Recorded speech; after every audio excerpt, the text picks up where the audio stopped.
Ok, ok. Bárbaro.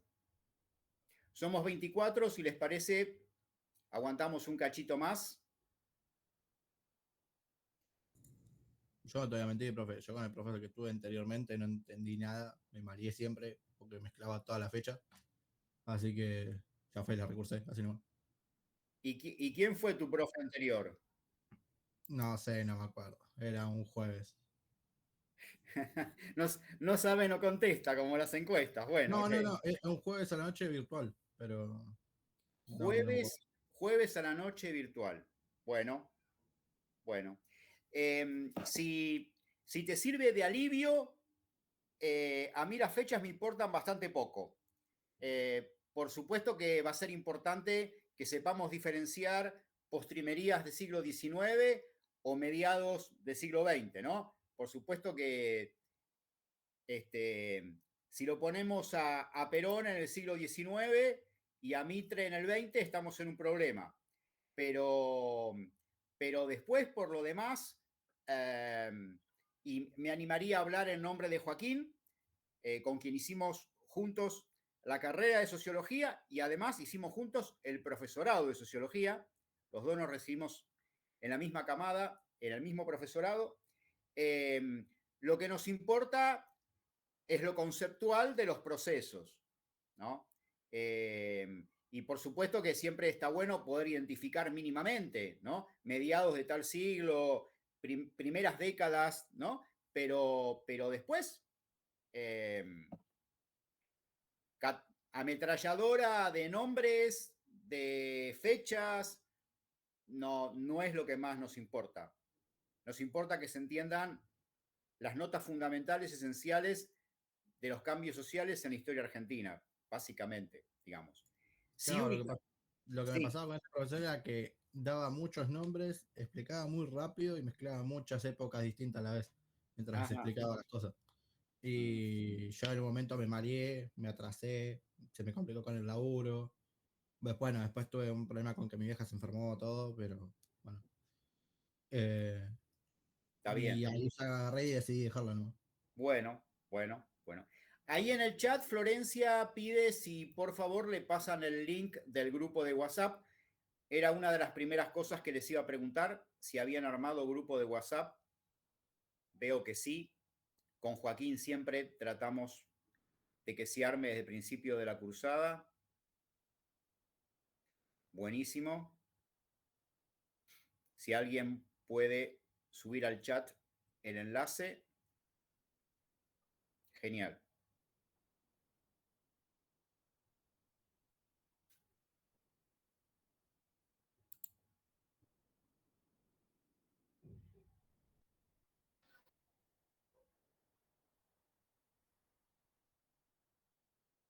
¿Nadie tiene a mano el enlace, chiques, para pasarle a Florencia del grupo de WhatsApp?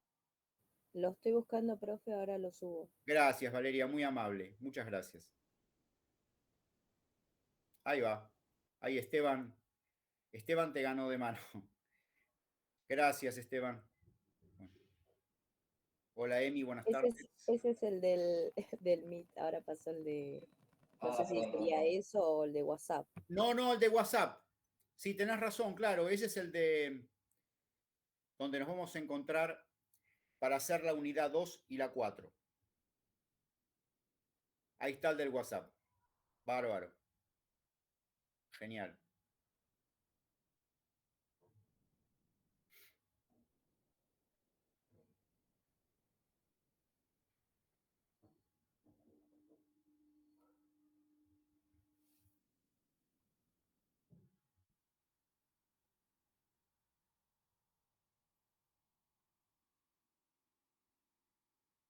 Si les parece, arrancamos despacito con un par de cuestiones técnico-administrativas. Ah, Daniel dice que cursó con Jesse. Ok.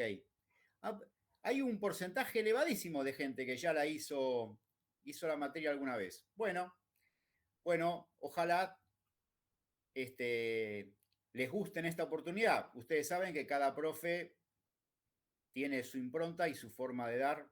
Ojalá se sientan cómodos y cómodas. Bueno, Joaquín ya calculo que debe haber sido preciso en el sentido de que él va a dar la unidad 1 y 3, yo la 2 y 4, las de él son presenciales, las nuestras van a ser virtuales, o sea que tenemos clase hoy, el martes 12, el martes 19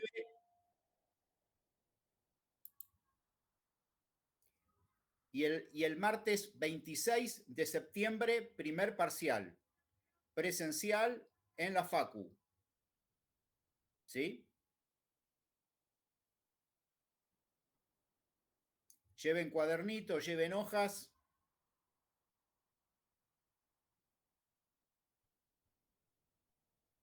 Porque Joaquín se va a llevar para corregir la pregunta o las preguntas de unidad 1 y yo me voy a llevar para corregir las de unidad 2.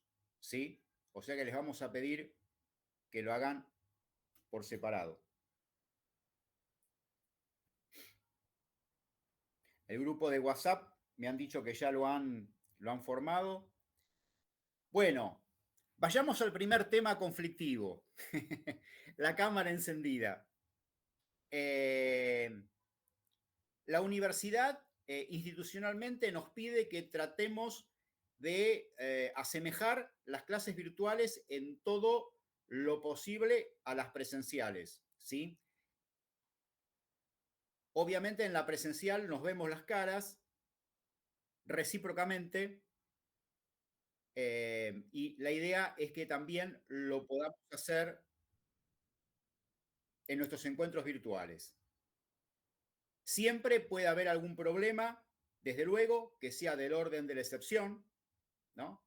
Somos 60 y pico, no van a tener problema 40, pero siempre puede haber cuestiones del orden de la excepción. Cuando empezó la pandemia, yo recuerdo, tomaba parciales y si no apagaba la cámara, no se me escuchaba, porque tenía una compu del siglo XIV, ¿no? Ahora pude modernizarme, bueno, y tengo una máquina. pero, digamos, entiendo que puede haber una dificultad de orden tecnológico. De ser así, les ruego que me escriban. Mi nombre es Mariano Perla, por lo tanto, el mail es mperla y lo de siempre, ¿no? @up.edu.ar.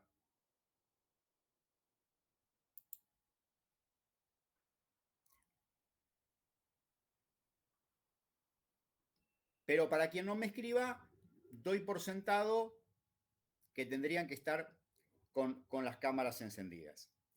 Me gustaría aclararles también de entrada, porque sé que en otras materias no se da así, en varias, yo no tomo lista.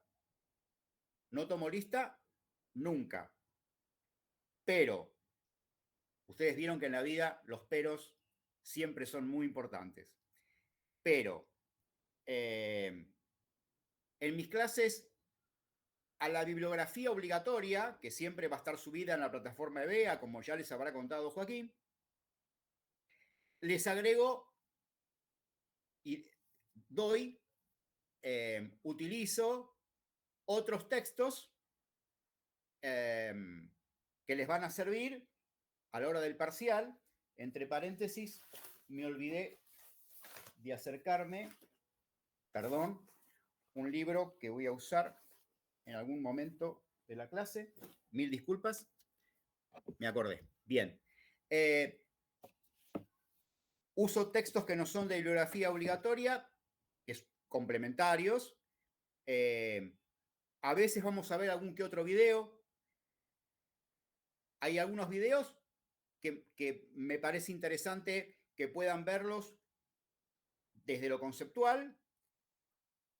Y hay otros que también me parece interesante que a ustedes les pueden aportar, les pueden enriquecer, ver imágenes o música de distintas épocas, desde lo cultural, desde la vestimenta, desde la forma de actuar, que son, me parece, aspectos que también enriquecen para comprender los espíritus de época, ¿no? Entonces, por eso les quiero decir, yo no tomo lista, pero les sugiero que traten de estar en la clase, porque después no alcanza con decir, bueno, me meto en la plataforma y me bajo un texto, porque en clase vamos a ver también otro tipo de contenidos, otro tipo de materiales. Desde luego, si tienen un problema de fuerza mayor, nada, la misma práctica que en el presencial. Para eso está el grupo de WhatsApp, chequean, se pasan apuntes, etc. Hasta acá, ¿alguna duda? ¿Estamos bien? ¿Sí? Bien. Bien, bien, profe. Bueno, antes de entrar en los contenidos, sí, Marcela levantaba la mano.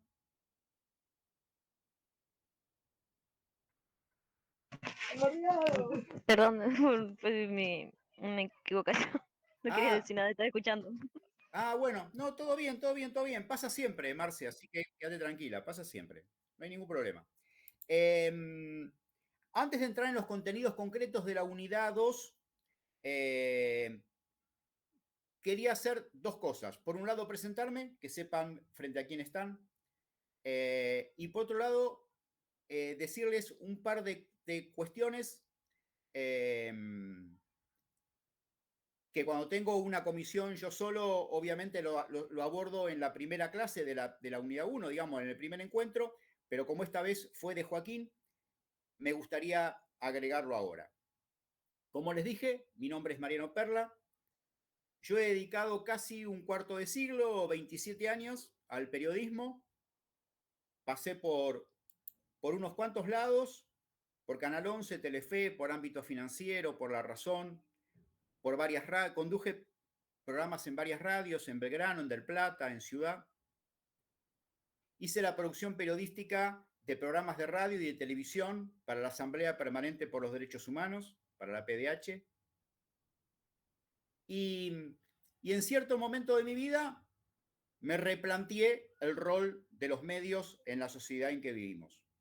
Cuando yo empecé en el periodismo, toda esa movida tuvo que ver con una cosa muy romántica de creer que desde el periodismo y desde los medios se podía aportar al cambio social, a una pelea contra las desigualdades, aportar una semillita así para una sociedad mejor.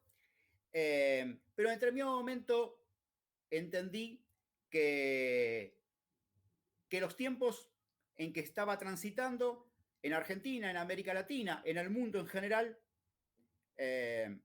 los medios de comunicación en su inmensa mayoría aparecían como parte de un gran poder económico concentrado. Y ahí me dejó de interesar seguir participando de la comunicación social. Como siempre, desde mi adolescencia fui muy lector de cuestiones de la historia, de la ciencia política. Me metí en la UBA y me recibí de sociólogo. Después de ese título de grado, hice el profesorado de sociología con Joaquín. Después de eso, hice ciencia política también en la UBA. Me falta el último tramo, que no estoy muy seguro si lo voy a hacer o no, porque me resulta más atractivo hacer una maestría sobre pedagogías críticas en filosofía y letras, pero bueno, esa es otra cuestión. Y desde que me recibí de sociólogo, me dedico desde hace ya varios años a la docencia.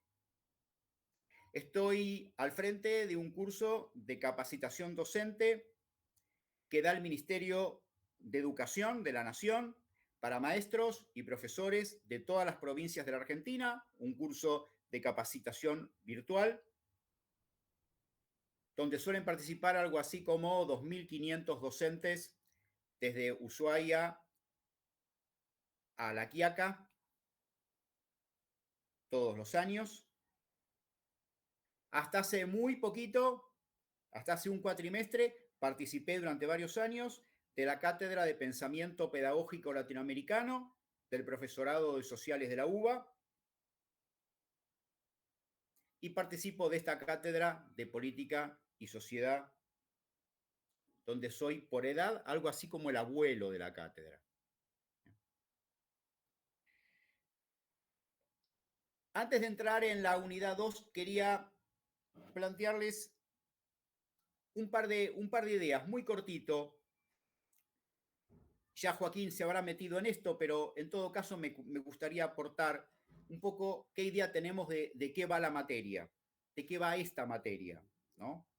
Y un poco este propósito de poder analizar el pasado de nuestro país, para repensar el presente, ¿no? Fundamentalmente para eso, para que ustedes puedan escuchar un noticiero de televisión, un programa de radio, leer un diario, cambiar ideas con los amigos en un café y hablar de esto, ¿no? Con el objetivo de que puedan apropiarse a través de la cursada de esta materia de un conjunto de herramientas, ¿no?, que les permita poder repensar esos contenidos con sentido crítico, ¿no? Cuando digo con sentido crítico, quiero decir que nadie piense por ustedes, que nadie hable por ustedes, que puedan tener una reflexión autónoma, soberana, independiente, ¿no? La propia idea, la propia palabra.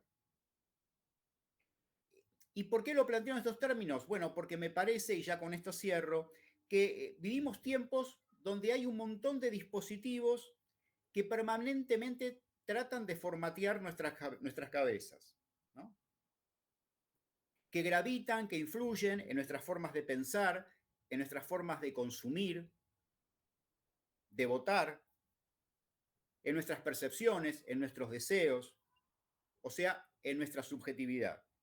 Muchas veces noto y me doy cuenta que hay enojo cuando digo algunas cosas sobre esta cuestión, pero la verdad es que siento que en más de una oportunidad somos como títeres de ese gran poder concentrado económico que trabaja y que está detrás de estos dispositivos, ¿no? Lo que el pensador francés Michel Foucault denominó el sujeto sujetado. Estoy hablando, claro, de la publicidad, estoy hablando de los medios de comunicación, ni que hablar de las redes sociales, ¿no? Ese bombardeo incesante de información. El escritor portugués José Saramago decía, ¿no? Estamos viviendo una situación de tanta sobrecarga de información que terminamos desinformados. Y estos dispositivos suelen ser bastante eficaces, lamentablemente. Por eso es importante que nos podamos apropiar de un montón de herramientas para poder pensar y analizar con sentido crítico. Y les tiro dos ejemplos, nada más. España, 2004, el famoso atentado M11, ¿no? Explosivos en la estación ferroviaria de Atocha, a muy pocos kilómetros de Madrid, 193 muertos, 2.000 heridos. El presidente de aquel momento, José María Aznar, y toda la parafernalia de medios, redes, etcétera, etcétera, etcétera, salió a decir, fue la ETA. Y después de una rigurosa investigación a través de los años, quedó aclarado con rigurosidad que había sido el grupo terrorista Al-Qaeda, un grupo de Pakistán. Hace no mucho se salió a la calle y se hizo encuestas en toda España para preguntarle a la gente quién había llevado adelante el atentado de Atocha. Y el 68% dijo la ETA. ¿Sí? ¿Eso qué es? Formateo de nuestras cabezas, ¿no? Ametralladora de decir una cosa 1, 2, 3, 10 veces en los zócalos de los programas de televisión, en las tapas de los diarios, bueno, ni que hablar las redes en general, ¿no? No hace mucho se hizo una encuesta nacional en la Argentina para preguntar en qué gobierno se había asumido esta deuda actual con el Fondo Monetario Internacional de 45.000 millones de dólares. Y menos de un tercio de los entrevistados contestó correctamente en el gobierno de Mauricio Macri. Estos dispositivos de los cuales estoy hablando funcionan para convencer de determinadas cosas, pero también para silenciar otras, ¿no? Con el propósito de que nadie se entere.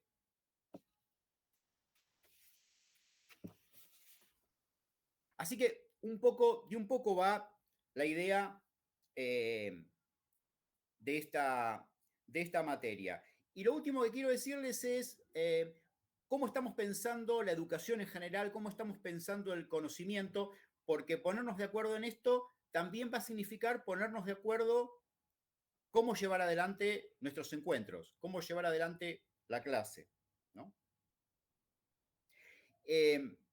Bueno, yo que estuve dando mucho tiempo, muchos años, pedagogía en la UBA, estoy convencido que el conocimiento se construye colectivamente, ¿no? Entre todas, entre todos, ¿no? Descreo bastante de los formatos de clase magistral, ¿no? Donde parece que uno tiene el saber y los demás escuchan. Así que lo que quiero decirles es que Joaquín seguramente les habrá dicho algo similar. Los exhorto a que participen, me interrumpan, acoten, me cuestionen, me digan que no están de acuerdo, me pregunten, debatan, me digan que no entendieron cómo lo dije, y vamos de vuelta 1, 2, 3, 1000 veces las que haga falta. Profe, yo una consulta con el ejemplo que dio del atentado en España. Sí, Diego. ¿Quiénes fueron condenados finalmente en ese atentado? ¿Lo de la ETA? ¿Tuvieron sentencia o no? No. No. Digamos, el gran debate se planteó en términos de responsabilidad política, ¿no? Pero el gobierno actual le echaba la culpa a ellos, por eso, ¿condenaron a alguien o no pasó nada? Yo sinceramente no recuerdo si en aquel momento fue preso alguien de la ETA. Eso no lo recuerdo. Me pareció muy fuerte y por eso siempre lo reitero, que quedó instalado y registrado en la conciencia colectiva que los responsables habían sido otros. Ahora, si me preguntás, en medio de ese equívoco planteado adrede, porque además estaba pensado en términos del próximo comicio electoral, si alguien de la ETA fue preso por eso, la verdad que no, yo no recuerdo. Seguramente que no, pero yo no recuerdo. Listo, profe, gracias. No, por favor. Bueno, si les parece, nos metemos de lleno en los contenidos de la unidad 2. Intuyo que dejaron con Joaquín en el golpe de Estado contra Hipólito Yrigoyen.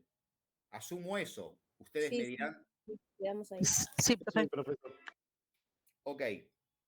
Bueno, después del golpe de septiembre del año 30, arranca un periodo que vamos a conocer como década infame. Primera pregunta, si el golpe fue en septiembre del 30 y el periodo histórico que viene ahora se va a llamar década infame, ¿hasta cuándo se habrá extendido? Hasta el 40. 43, porque no 13 años. duró 13 años casi. Muy bien. Florencia ha dado en la tecla. El periodista José Luis Torres llamó a este periodo, escribió sobre este periodo y la llamó la década infame en términos, digamos, no literales, sino más bien metafóricos. Pero en realidad no fueron 10 años, fueron 13. como bien decía Florencia, va del 30 al 43 y tiene una característica interesante. Es un periodo que va a estar comprendido en sus extremos por los dos grandes líderes populares del siglo XX en la Argentina. Irigoyen, por un lado, Perón, por el otro.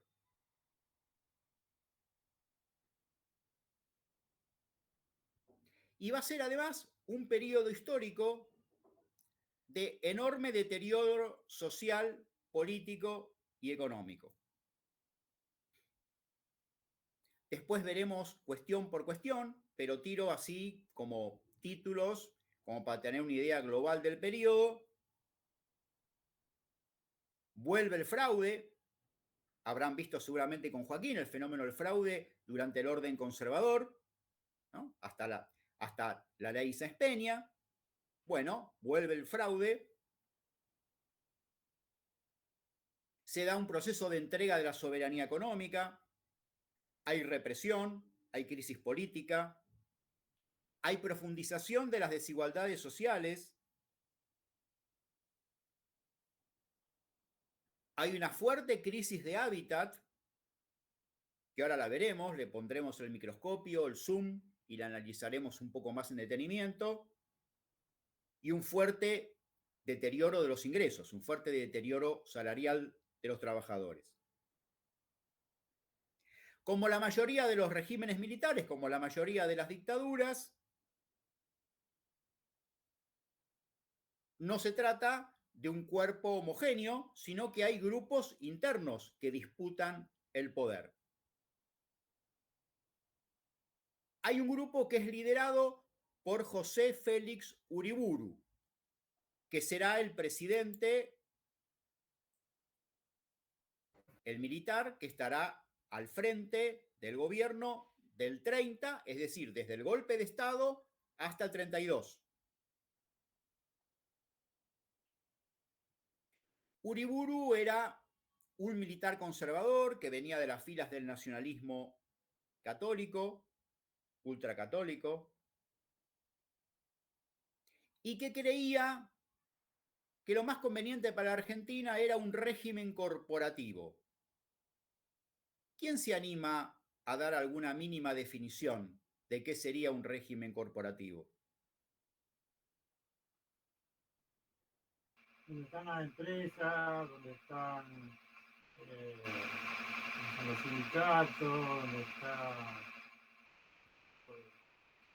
¿Puede ser? Bien. Daniel nos muestra un camino bastante pertinente para empezar a pensar entonces de qué hablamos cuando hablamos de régimen corporativo. Piensen que Uriburu está influenciado sobre todo por las ideas del mussolinismo, ¿no?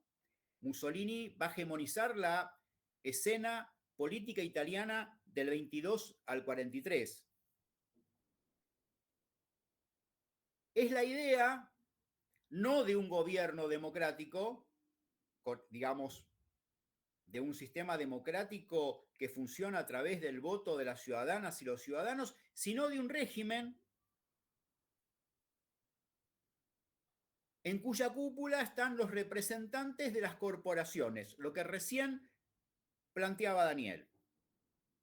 Representantes de la iglesia, representantes del ejército, representantes de las empresas, representantes de los sindicatos.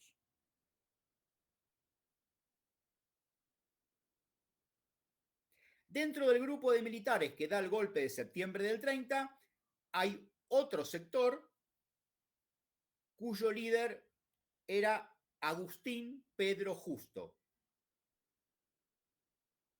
Y Justo va a ser presidente del 32 al 38.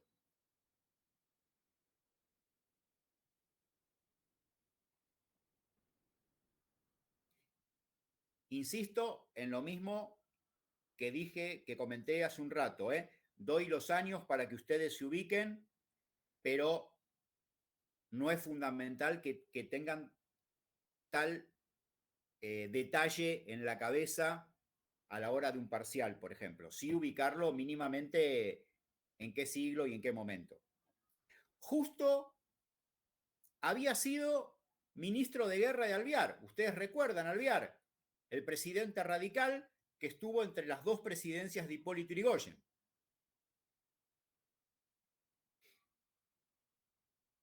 Entre ambos, entre paréntesis, recuerdo por las dudas, entre ambos, Alvear y Yrigoyen, se generó un fuerte enfrentamiento y un fuerte debate al interior de las filas del radicalismo.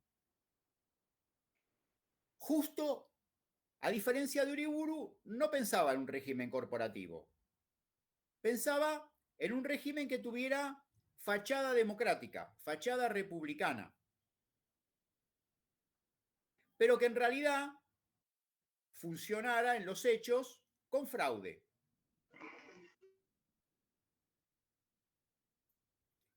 Y esta década infame, este gobierno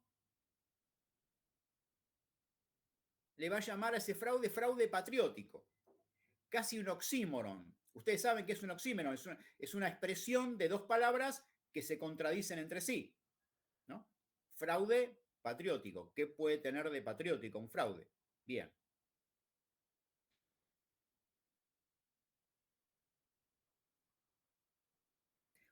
Cuando vieron Irigoyen, pregunto, ¿cuál fue la enorme obsesión del Irigoyen de la segunda presidencia?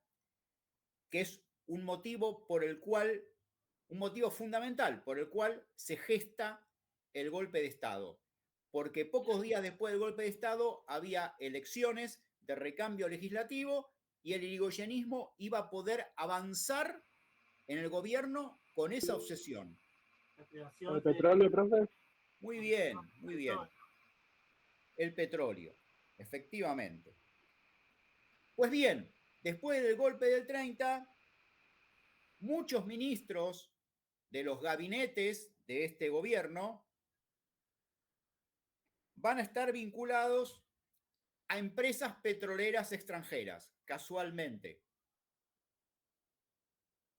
Gobierno de CEOs, le diríamos hoy con el lenguaje un poco más contemporáneo.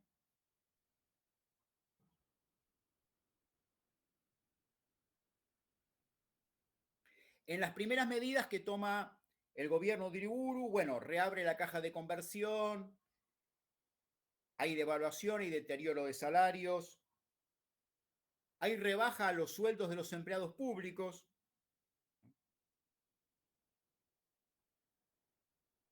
En la Argentina, reiteradas veces se critica a los empleados públicos, ¿no? Pero si miramos para atrás, Avellaneda le recortó el salario, Pellegrini le recortó el salario, en la década infame le recortaron el salario, el gobierno de la Alianza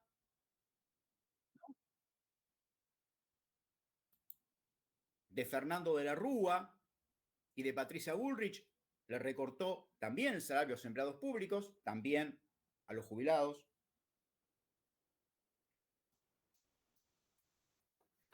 El golpe del 30 fue un golpe ilegítimo e ilegal. Ilegítimo porque no lo votó el pueblo, ilegal porque al darlo se viola la Constitución. Ahora pregunto, si se trata de un episodio histórico que viola la Constitución, ¿qué creen ustedes que dijo en ese momento del golpe la Corte Suprema de Justicia? Le dio lo que hay. Lo avaló. Lo avaló. ¿Lo avaló? Bien, bien. Lo avaló, lo avaló. Como ustedes ven, pasan las décadas y la Corte Suprema de Justicia siempre bastante parecida. Lo avaló. Profe, yo tenía una duda. ¿Desde qué año existe la Corte Suprema en la Argentina? ¿Desde qué año específico? Sí. No sabría decirte, pero lo voy a investigar y te lo digo para la próxima clase. Es una buena pregunta. No tengo idea. Y No tengo siempre idea. fueron, No tengo yo idea, pero la Corte Suprema siempre fueron familiares y entre ellos siempre se van renovando sus lugares. sí, tal cual, claro, sí, hay vínculos siempre de sangre y de intereses. Yo presumo, en el periodo de las presidencias fundacionales, las presidencias anteriores al orden conservador, en esas tres presidencias, digamos, Sarmiento, y en esas tres presidencias donde además termina de construirse el Estado Nacional, Sarmiento le da la impronta educativa, cultural, Avellaneda le da la territorial, ¿no? Con la conquista del desierto, etcétera, etcétera, etcétera. Y Bartolomé Mitre le da la institucional, ¿no? Es el que crea el correo, ¿no? El aparato de justicia, y es muy probable que en esa época se haya dado la constitución de la Corte Suprema. En principio lo ubicaría en esa época, pero para la próxima clase prometo traerte el año exacto. Bueno, dale, profe, gracias. La Corte Suprema dice, como plantea Diego, le da el ok, porque dice, estaban en juego, en el momento del golpe, estaban en juego razones de orden público, ¿no? Sazaraza, podríamos decir, diríamos en el barrio, ¿no? Siempre me gusta ir vinculando qué estaba pasando en la Argentina y qué estaba pasando en el mundo, ¿no? Imagino que ustedes, en la parte final del gobierno Irigoyen, habrán visto un episodio, un cimbronazo económico mundial de envergadura. La crisis del 29. Exacto, perfecto. Sí, la crisis de 29. La crisis del 29. ¿Qué nos deja como enseñanza la crisis del 29 o del 30, como lo querramos ver, que es una crisis estructural mundial, y es una crisis que tira abajo lo que hasta ese momento era medio como sagrado desde lo teórico, que eran los principios del liberalismo económico, ¿no? Los de la ley de oferta y demanda y los de la ley de división internacional del trabajo, ¿no? La ley de oferta y demanda de Adam Smith, ¿no? Esta idea, traduzco por las dudas, esta idea de que cada uno pelea desde lo individual, desde su postura egoísta por maximizar sus propias ganancias, y que esto va a redundar en el bienestar colectivo. ¿Por qué? Nos va a decir Adam Smith, porque hay una mano invisible en el mercado que va a armonizar esta competencia entre intereses individuales y va a terminar traduciéndola en un bienestar colectivo. Y la División Internacional del Trabajo de David Ricardo, donde se planteaba, bueno, que cada país haga lo que puede producir más rápido y más eficientemente, ¿no? Dicho en esos términos, pareciera un problema para la Argentina, ¿no? Porque la Argentina producía materias primas y compraba manufactura, ¿no? Dicho en otros términos, te vendo la lana barata, te compro el pullover caro, ¿no? Nunca fue para este país y para América Latina en general muy buen negocio esta idea. Pues bien, el crack de Wall Street, el crack del 29, del 30, pone en cuestión los principios fundamentales de ese liberalismo económico, ¿no? Que fue una gigantesca crisis para Estados Unidos, que arrancó en Wall Street, que tuvo coletazos en todo el planeta. Después de esta crisis, el comercio internacional se redujo en la inmediatez a la mitad en el planeta. En muchos países se llegó al 33% de desempleo con rapidez, en semanas. Una crisis que tuvo que ver con que las cotizaciones de la bolsa dejaron de responder a la realidad del aparato industrial de Estados Unidos, como reflejo de la actividad de la especulación. Las cotizaciones de ciertas empresas subían por 3, 4, 5, 10, cuando en realidad la industria seguía, esa misma industria seguía en el mismo nivel. Y cuando esto empieza a hacerse público, ocurre lo que es típico en estos cimbronazos, ¿no? Cada uno va a buscar su cotización urgentemente, casi con pánico, y cuando eso sucede masivamente, se provoca el crack. Tengo un videíto sobre el crack que lo voy a compartir en las 2 terceras partes de la pantalla, si la tecnología me acompaña. No soy muy bueno para esto, se los voy adelantando, pero espero tener éxito.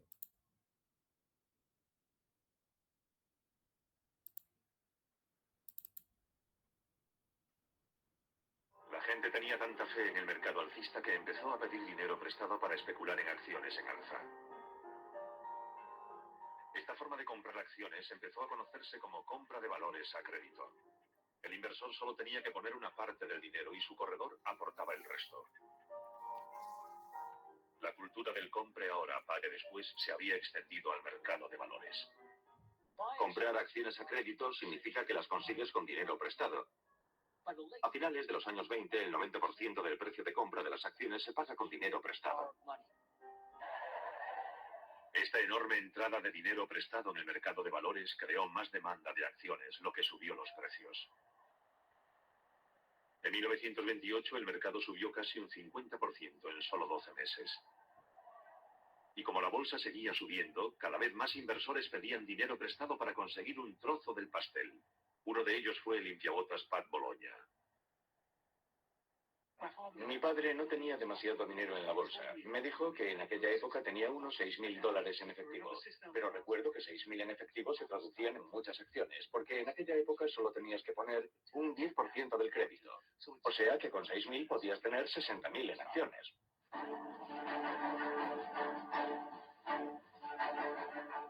Durante la subida de los mercados en la década de los 20, el Partido Republicano estuvo en el poder, detrás de la creciente prosperidad de los Estados Unidos.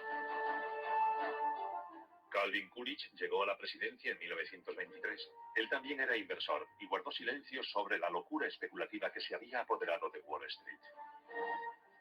Calvin Coolidge ejemplifica el tipo de imprudencia y despreocupación que reinaba en los años 20. Fue famoso porque dijo que el negocio base de los Estados Unidos eran los negocios. Fue un periodo próspero. Los negocios generaban dinero, Wall Street ganaba dinero. Los políticos se limitaban a decir, todo va bien, la economía crece, el mercado se encarga bastante bien de todo y la labor del gobierno consiste en no estorbar. Los especuladores aficionados estaban paralizados de asombro ante la subida de sus inversiones, pero no eran conscientes de cómo funcionaba realmente Wall Street.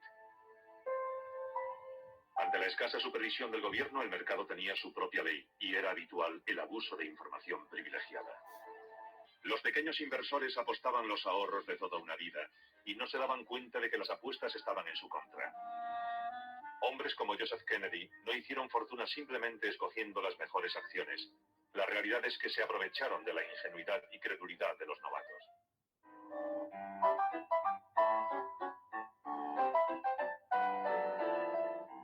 Las predicciones de Warburg cayeron en oídos sordos, y entre mayo y septiembre de 1929, 60 nuevas empresas se unieron a la Bolsa de Nueva York, añadiendo más de 100 millones de acciones al mercado y alimentando la burbuja inversora.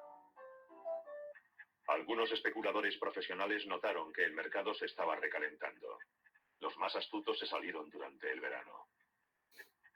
Un día, al parecer, Joe Kennedy, según sus propios recuerdos, dijo: si el limpiabotas sabe tanto como yo sobre el mercado de valores, tal vez es hora de que yo lo deje. En septiembre, el mercado se había vuelto más volátil todavía. En privado, el malestar del presidente Hoover aumentaba. Herbert Hoover siguió haciendo averiguaciones entre sus amigos de Wall Street. Les preguntó si debería preocuparse y recibió un informe de Thomas Lamont, que era el socio más antiguo de JP Morgan & Company. Mi abuelo le dijo en una carta que el mercado se corregiría solo y que no le parecía que hubiera necesidad de que el gobierno interviniese de ninguna manera en el mercado. Lamont tranquilizó a Hoover. Le dijo que no había motivo para preocuparse y el informe acababa con la frase: el futuro se presenta brillante.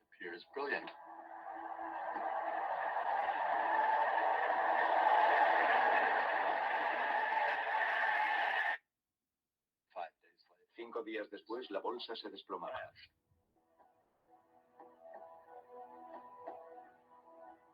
Nadie sabe qué provocó la repentina pérdida de confianza que se produjo al final del miércoles 23 de octubre. Pero de repente, una brusca caída en las acciones del sector del automóvil provocó un frenético negocio de última hora. Se vendieron millones de acciones de repente. Al día siguiente, comenzaba el gran crack de 1929.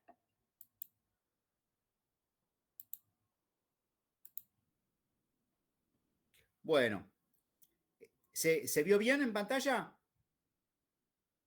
¿Sí? Sí, profe. Sí, Ok. perfecto. Bueno, Sí, profe. Bárbaro, gracias, chiques. Dos enseñanzas interesantes, ¿no? Se estaba por incendiar todo, los economistas liberales le seguían diciendo al presidente de Estados Unidos que el Estado no intervenga, ¿no? El mercado lo va a resolver, ¿no? Hasta último momento tuvo esa confianza que el crack terminó de desnudar de alguna forma, ¿no? Lo que realmente representaba. Y segunda enseñanza, me parece, fíjense ustedes, en función del relato de este tramo, de un documental, que las grandes crisis siempre tienen una esencia en común, ¿no? Yo hace un rato rememoraba el gobierno de principio del siglo XXI en la Argentina, ¿no? El de la Alianza, el de la Rúa, y bueno, y digamos, los grandes actores del poder económico siempre tienen suficiente información como para reaccionar a tiempo y fugar los dólares, ¿no? A algún paraíso fiscal o algún lado. En cambio, un sector enorme de la clase media y de los trabajadores vio cómo sus a veces escasos ahorros quedaban atrapados por el corralito, ¿no? En los bancos de la Argentina. Dos enseñanzas de esa crisis. ¿Qué hizo Estados Unidos con esta crisis? Bueno, el presidente Franklin Roosevelt llevó adelante una estrategia económica que la llevó un economista llamado Lord Keynes. A lo mejor ustedes habrán escuchado hablar esto del keynesianismo, ¿no? No. Hoy parece que mala palabra para algunos, ¿no? Yo no escuché nada. Bueno, no hay problema, lo escuchás ahora por primera vez. Sí. Siempre en la vida hay una primera vez. Keynes lleva adelante una nueva estrategia económica. Se llamó el New Deal, el nuevo trato. ¿De qué iba el New Deal? De decir, señores, si estamos preocupados por el bienestar general, la economía no la puede manejar el mercado. Acá tenemos que pensar... Puede ser que decía que justamente, o sea, Keynes sostenía que el libre mercado carece de mecanismos, ¿no? Hablaba de eso, si no me equivoco. Claro, que digamos, que a lo mejor, siguiendo tu línea de pensamiento, ¿no? Que a lo mejor ese primer protocapitalismo, primer capitalismo en el que pensaba Adam Smith, se podía, pero ahora con el desarrollo del capitalismo, esto de creer que había una mano invisible que permanentemente iba a tornar todo armonioso, bueno, no, los conflictos de intereses en el desarrollo capitalista generaban un escenario tal que no podía ser el mercado el que tome determinado tipo de decisiones y definiciones, y que por lo tanto había que empezar a pensar en la centralidad del Estado en la economía de un país. Y entonces el Estado subsidió a un montón de actividades agrícolas.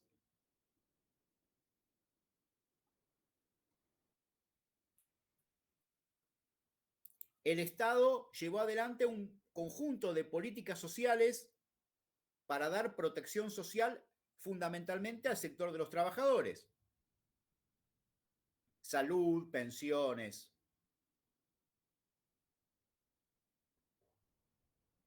El Estado se arrogó, se posicionó en un lugar de enorme promoción, enorme promoción de la obra pública. ¿Por qué? Porque la obra pública generó en un escenario de fuerte desempleo miles y miles de puestos de trabajo.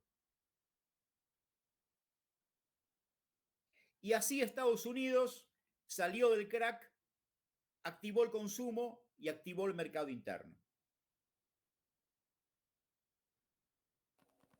El Estado como protector social, profesor. Sí.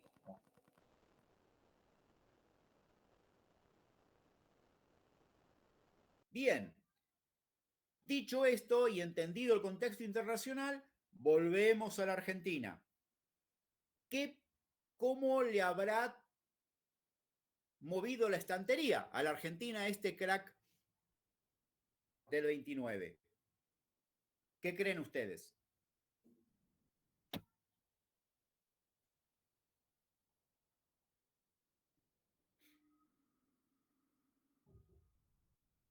Escucho opiniones, si las hay. Bueno, primera definición importante para esta crisis y para cualquier otra. Los países centrales trasladan sus crisis a las naciones periféricas.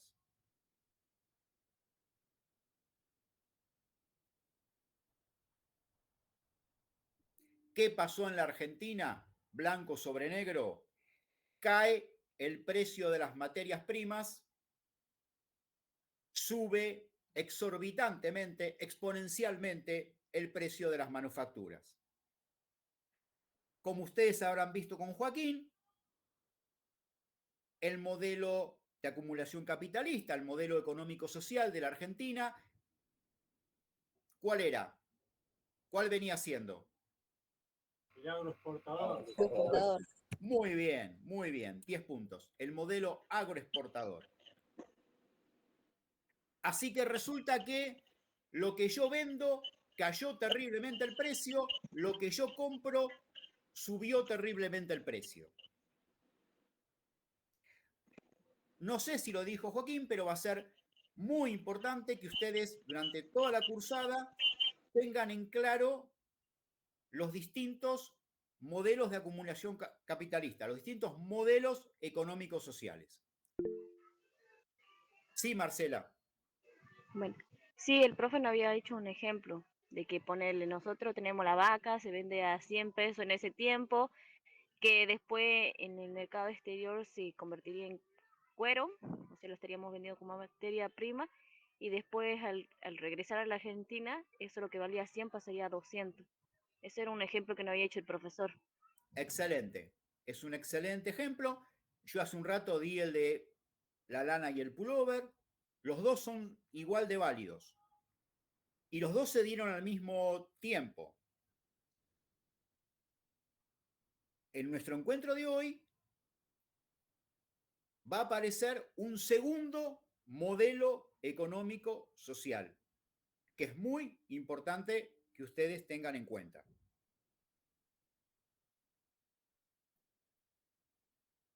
La actividad industrial empieza, después del crack del 29 en la Argentina, a ser una alternativa rentable. ¿Por qué? Porque si la manufactura está tan exorbitantemente alta en su precio, instalar una industria en territorio argentino empieza a resultarme negocio. y entonces empieza a desarrollarse la industria en la Argentina. Aparece un modelo económico-social que se va a llamar el modelo de la ISI, ISI, la ISI, industrialización por sustitución de importaciones. Reitero, industrialización por sustitución de importaciones. ¿Por qué se llama así? Bueno, porque la historia era esa. Pongo una industria que va a sustituir la importación, la compra de ese bien en el exterior. ¿Correcto? ¿Se entiende? Sí, sí. Bueno. Ya está subido a la plataforma EBEA una ficha de Carito Acuña sobre esta cuestión. Recomiendo a la hora de los parciales la lectura de todos los apuntes de Acuña sobre los modelos económicos sociales. Hasta ahora ustedes han visto el modelo agroexportador. Hoy empezamos a ver la ISI. Más adelante verán el tercero, que es el rentístico financiero, pero eso vendrá después.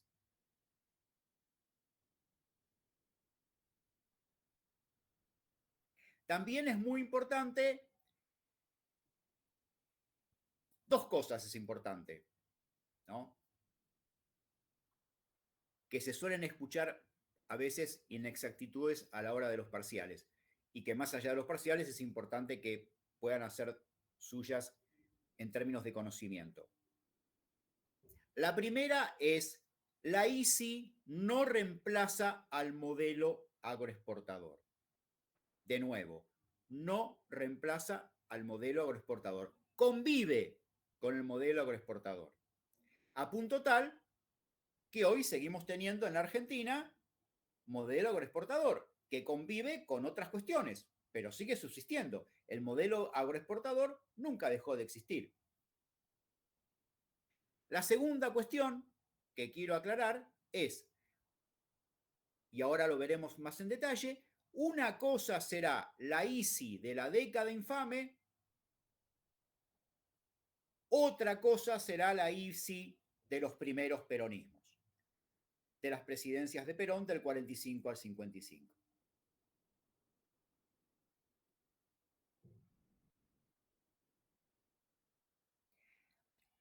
Estas industrias que estamos diciendo, que después del crack del 29 en la Argentina empiezan a florecer de a poco, empiezan a distribuirse alrededor de las grandes ciudades de la Argentina.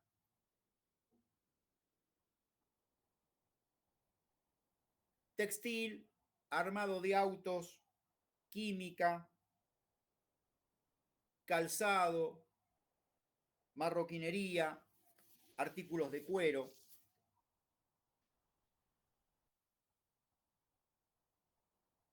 Características fundamentales del modelo de la ISI en la década infame. Nada va a tener que ver con la ISI del peronismo. Primera cuestión, no es una ISI planificada desde la órbita, desde el ámbito del Estado.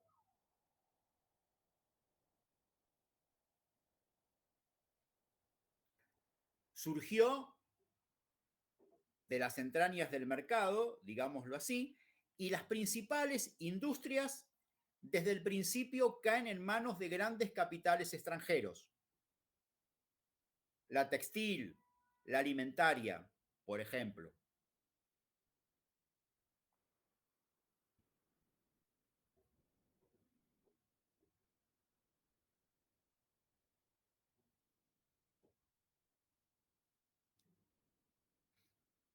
Tercera característica importante de esta ISI.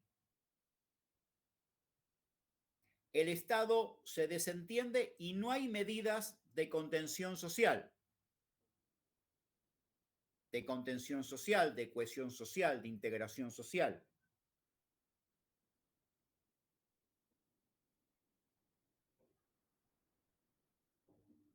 Si dijimos que producto del crack del 29 cae el valor de la materia prima, obviamente el ámbito del campo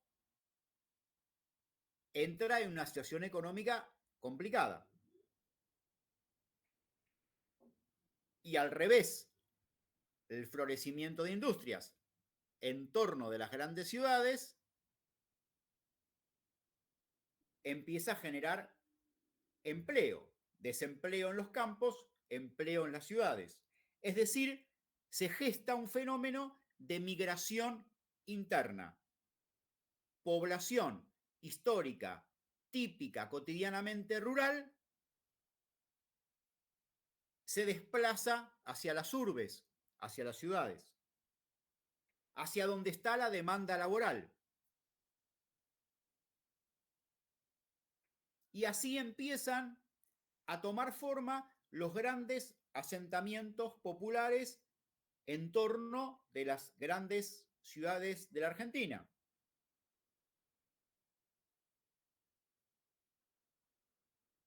Y así también aparecen los pillos de siempre. El negocio de las grandes inmobiliarias, de los grandes grupos inmobiliarios que empiezan a vender terrenos cercanos a las fábricas, o sea, que les resulte funcional a los trabajadores que van a emplearse en esos lugares.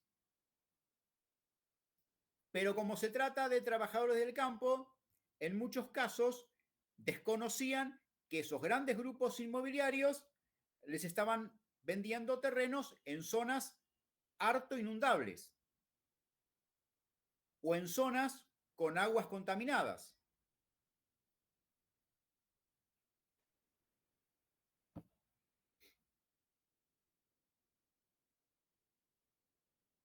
Y empieza a aparecer también el fenómeno de las viviendas precarias,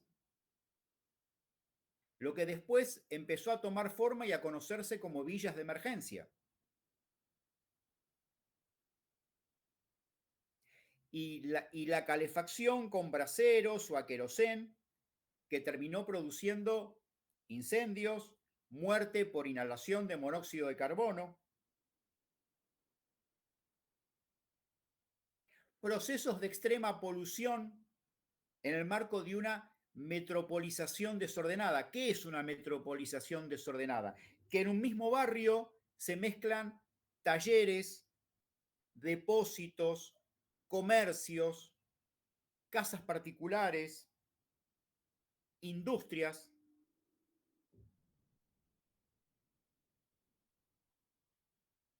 Eso sufrió Avellaneda. En gran cantidad de lugares, desde luego, en el primer cordón del conurbano, obviamente, claro. Sí, Daniel, sí. Alejandro Bunge, en su libro Una nueva Argentina, da cuenta de una encuesta del 37, de 1937, que revela que el 60%, más que una encuesta, un relevamiento, que revela que el 60% de las familias obreras de esa época habita en monoambientes. Piensen que estamos hablando de familias de, en algunos casos, 2, 3, 4 hijos.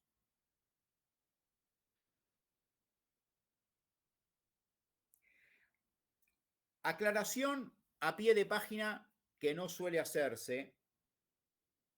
En esta época particular de la Argentina, e inclusive en años posteriores a esta década infame,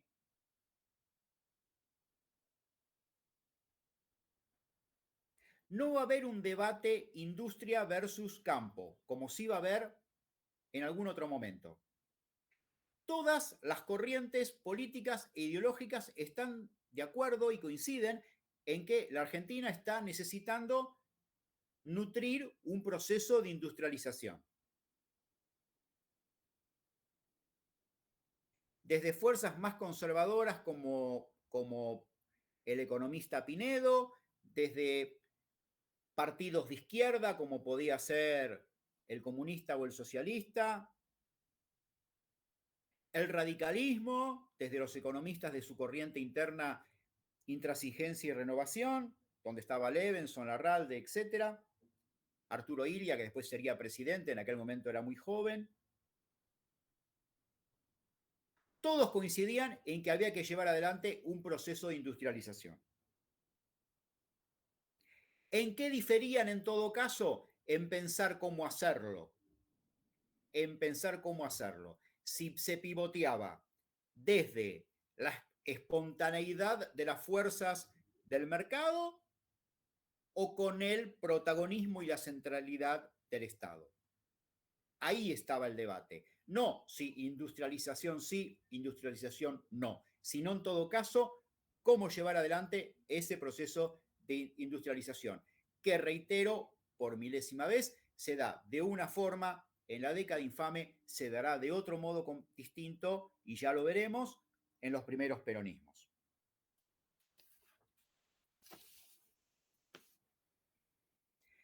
Los trabajadores constituyeron un sector social que no fue beneficiado por esta ICI, por esta primera ICI, por este primer proceso de industrialización. Porque los salarios quedan rezagados respecto de la inflación y porque es una época todavía no hay desarrollo de derechos laborales, por lo tanto, es una época de mucha dureza, de mucha prepotencia en las condiciones de trabajo. Muchas patronales que uno trabajaba sin horario y en todo caso, en algún momento del día le decían, bueno, estimado, se puede ir a su casa. Hoy parece una situación rara. En aquel momento era de todos los días, ¿no? Y frente al primer problema, al primer conflicto laboral, la amenaza de despido.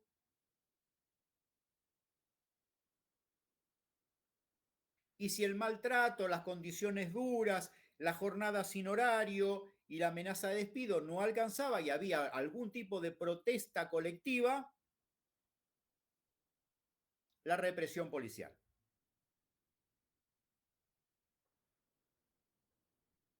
Una época de trato social discriminatorio hacia los trabajadores. A esta altura del partido, a esta altura de la noche, quiero decirles, en esta unidad 2 vamos a ver fundamentalmente década infame, primeros peronismos, y ahora que estamos entrando en esta temática donde nos damos cuenta que estamos tratando una década donde empieza a mezclarse el temor y la humillación, la discriminación laboral y la social y la política en las entrañas de las trabajadoras y los trabajadores en Argentina, creo que es un buen momento para decir, no será posible entender el origen, entender la génesis de los primeros peronismos si no entendemos primero qué pasó en la década infame. El nacimiento de los primeros peronismos, poder acceder a esa comprensión, necesariamente nos lleva como condición de posibilidad a entender primero qué fue lo que pasó durante la década infame. El arte, la cultura, dieron largamente cuenta de qué pasó en esta década. Basta mirar cuadros como el cuadro Manifestación o el cuadro Desocupados de Antonio Berni. A lo mejor han escuchado hablar de Berni en algún momento. Yo lo conocí a Berni. No. Puede ser. ¿Y cómo fue eso, Daniel? A Berni. Hice un cuadro en el restaurante del Salón del Hotel Panamericano, que ahora es Marriott. ¿Y vos trabajabas ahí? Yo trabajaba ahí en ese momento. ¡Qué bárbaro! ¡Qué honor! Hice una fotografía gigante, así todo, en la pared del restaurante. Mirá qué bien. Un personajón, Berni, un tipo con un gran artista y con un enorme compromiso social. Mirá qué linda experiencia, Daniel. Bueno. Bueno, también obras de teatro, ¿no? El teatro independiente que fundó Leónidas Barletta. Películas de cine, ¿no? Como Viento Norte, por ejemplo, de Mario Soffici. O Prisioneros de la Tierra. Tiro nombres por si a alguno les interesa y las quieren buscar y mirar. Ni hablar de las letras de tango, ¿no? Que se referían en aquel tiempo a la codicia, al egoísmo, a la inmoralidad. En Cambalache nos van a decir, todo es igual, nada es mejor, lo mismo un burro que un gran profesor, por ejemplo, ¿no? Recuerdo. Las letras de Discépolo son el fiel reflejo de qué estaba pasando en esa década infame. Si ustedes me permiten, vemos un video muy cortito.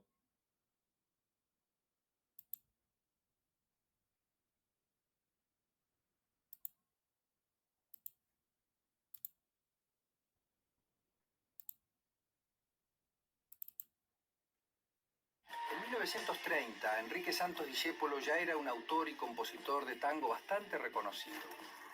Pero fue ese año, con el estreno de Gira, Gira, que su fama se acrecentó hasta cobrar una estatura insólita para un creador de canciones populares. El impacto de este tango tiene su explicación en su tema y en su lenguaje. La situación de desamparo de un hombre que no ha recibido de los demás otra cosa que indiferencia y falta total de solidaridad fue pronto entendida por los argentinos como síntoma de una crisis más general, aquella que en la década de los años 30 sumiría al sistema capitalista en su depresión más profunda de la historia. Estrenado por Sofía Bozán y grabado de modo magistral por Carlos Gardel, Gira Gira se volvió clásico popular en muy poco tiempo. El propio Discépolo, consultado sobre esto, intentó alguna vez explicar las razones del éxito. Hay un hambre que es tan grande como el hambre de pan, decía el autor, y es el hambre de la injusticia, de la incomprensión, y lo producen siempre las grandes ciudades, donde uno lucha solo, entre millones de hombres indiferentes al dolor que uno grita y ellos no oyen. Londres gris, Nueva York gris y Buenos Aires.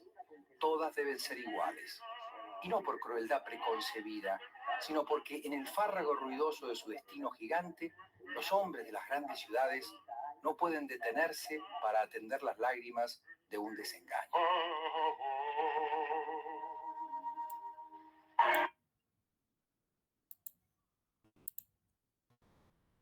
Bueno, qué frase tan poética para hablar de algo tan profundo, ¿no? Los hombres de las grandes ciudades no pueden detenerse para atender las lágrimas de un desengaño. Es decir, la vida en las grandes urbes, en las grandes ciudades, se había tornado tan brutal, atravesada por tanta injusticia, por tanta desigualdad, no había ni siquiera posibilidad de poder conectarse un segundo con los sentimientos, con los problemas más profundos de un ser humano. Bueno, nos metemos en el capítulo un poco más político de esta década infame. Es interesante, una de las primeras cosas que pasa, la dictadura, no va a ser el único ejemplo de historia argentina, pero esta dictadura cree que el radicalismo ya había perdido sus fuerzas, ¿no? Esta idea cuasi mágica, ¿no? De corro al líder popular, corro a Irigoyen. Bueno, asesiné al radicalismo, ¿no? Grave error. Quedan las masas. Claro, bueno, pero esta idea como mágica, ¿no? De que corrido el líder no quedaba en las masas, no quedaba en los sectores populares un registro fuerte de memoria de lo que se había vivido en otro momento. No, lo que vamos a ver ahora no es el único ejemplo, vamos a seguir viendo otros más en la cursada de las mismas características, ¿no? Por ejemplo, con el golpe del 55. Primer laboratorio, a ver qué pasa. Primera experiencia.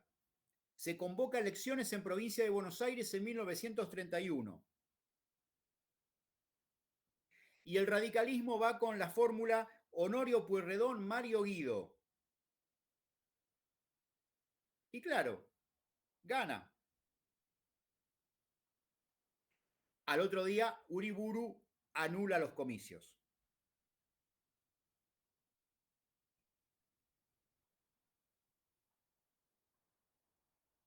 Digo esto muy cortito, pie de página, entre paréntesis. En 1962 se va a repetir exactamente la misma experiencia. Después del proceso de la autodenominada Revolución Libertadora, Torres, este mismo periodista que bautizó estos 13 años como década infame, bautizó a la Revolución Libertadora como Revolución Fusiladora, ya lo verán en la unidad 3 con Joaquín. También se intenta hacer una experiencia, también en la provincia de Buenos Aires, el peronismo va con Andrés Framini y por supuesto gana, y por supuesto al otro día se anularon los comicios, ¿no? Amplio despliegue represivo en esta década infame. Se exonera a los jueces que defendieron la legalidad democrática. Se destituyeron a los militares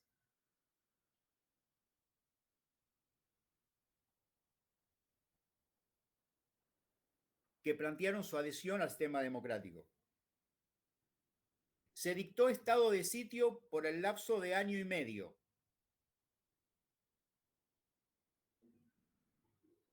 Se terminó implantando en determinado momento la pena de muerte.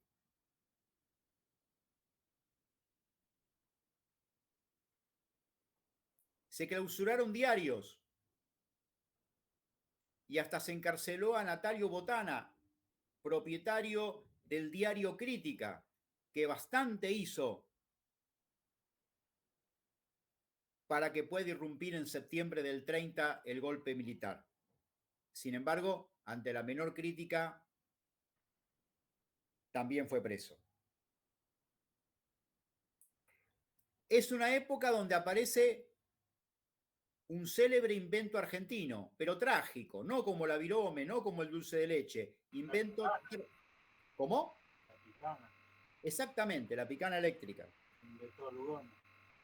Exactamente, muy bien, Daniel. Leopoldo Lugones, hijo, que estaba al frente del Departamento de Orden Político de la Policía Federal.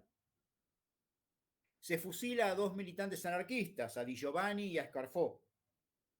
Se interviene en gobernaciones. Se echan de las universidades a todos los docentes que no adherían al régimen militar.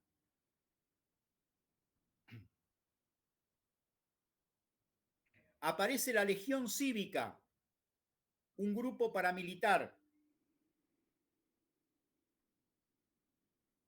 que va a participar básicamente en 2 momentos. En los momentos del fraude patriótico y en los momentos donde aparecen conflictos laborales. Un grupo paramilitar que aparece en los conflictos militares, obviamente para sostener al poder económico, a las grandes patronales. Actuó en un conflicto laboral en los viñedos de Mendoza, en Minas de Cuyo, actuó en la Forestal.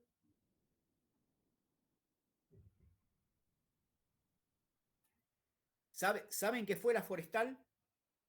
Pregunten, chicas, pregunten cuando diga cualquier cosa que no sepan de qué se trata. No, yo no sé. Bueno. Me cuesta mucho a mí esta materia. ¿Cómo? No, que me cuesta mucho a mí esta materia, digo. Bueno, tranqui, despacito. Los temas que se hablan. Despacito. Cualquier Sí. cosa que no entiendas, pregunta y vamos de nuevo. La Forestal fue una empresa inglesa instalada en el bosque chaqueño.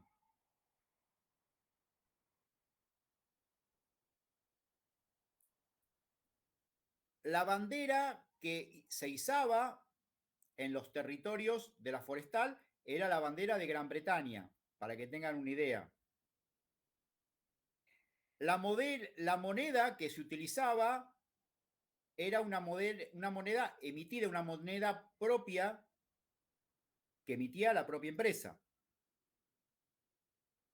Sus trabajadores tenían que comprar con esa moneda en los almacenes que estaban dentro de la empresa, dentro del territorio de la forestal. Territorio al que ni siquiera ingresaba la policía.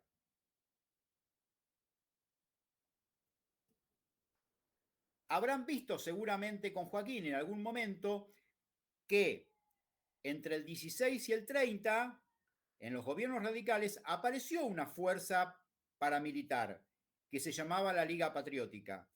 ¿Cuál es la gran, enorme diferencia entre ese paramilitar y este de la década infame, la Legión Cívica? La diferencia es que la Liga Patriótica estaba profundamente enfrentada con el irigoyenismo. En cambio, la Legión Cívica era un grupo paramilitar auspiciado desde las entrañas del propio Estado Nacional.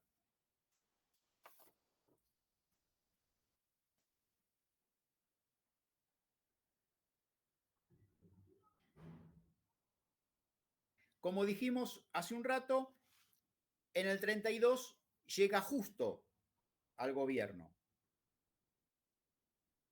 ¿A través de qué? A través del fraude patriótico. La fórmula es Justo Julio Argentino Roca. Roca, hijo.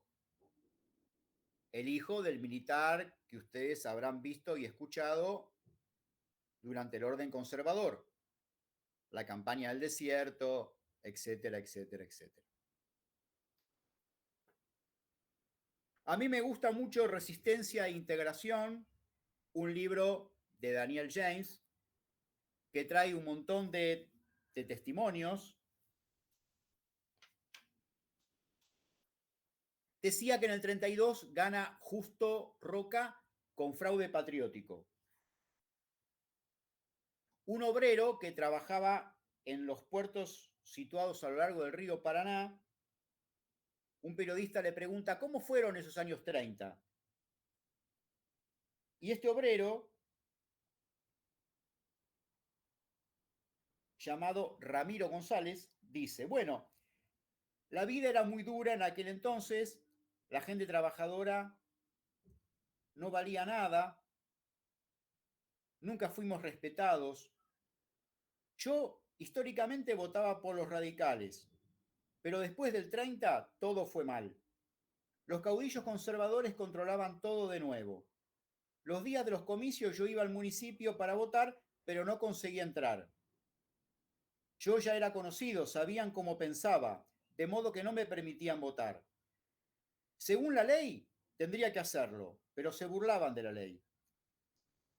En aquellos años, ¿qué importancia tenía la ley? Venía un grupo de ellos, matones, pagados por el comité conservador, todo el mundo los conocía, ellos me cerraban el paso y a mí y a muchos otros. Se podía ver debajo de sus sacos las pistolas. Fraude patriótico. Ahora bien, ¿cómo se armaba el circo del fraude patriótico? ¿No? ¿Quiénes iban a las elecciones? Bueno, básicamente dos fuerzas políticas, dos alianzas, una oficialista y otra, comillas, opositora, comillas. La oficialista estaba integrada por cuatro fuerzas. Los llamados socialistas independientes, un desprendimiento del socialismo histórico, del socialismo de Repetto, Juan B. Justo, Palacios, etcétera, etcétera, etcétera. Ahí estaba Pinedo, un apellido que aparece en casi todas las décadas de la historia argentina, incluyo la actual. Ahí también militaba Roberto Noble, el hombre que fundó Clarín. pero además los radicales antipersonalistas, o sea, los de Alvear, pero además partidos provinciales, liberales,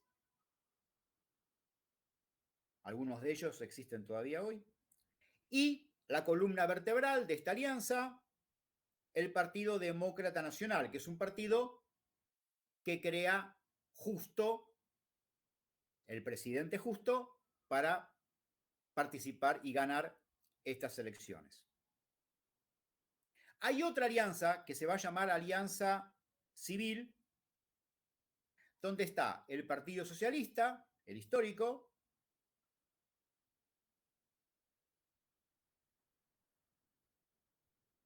el de Repetto y Juan B. Justo, y donde está el Partido Demócrata Progresista, ¿no?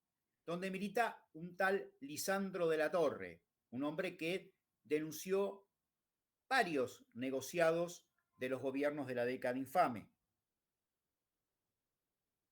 y negociados de evasión impositiva.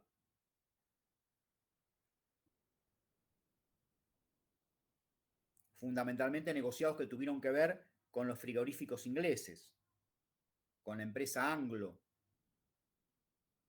y donde quedó claro que habían dejado en esos negociados sus huellas digitales Federico Pinedo, el ministro de Hacienda de aquella década infame, y Alberto Duau, el ministro de Agricultura.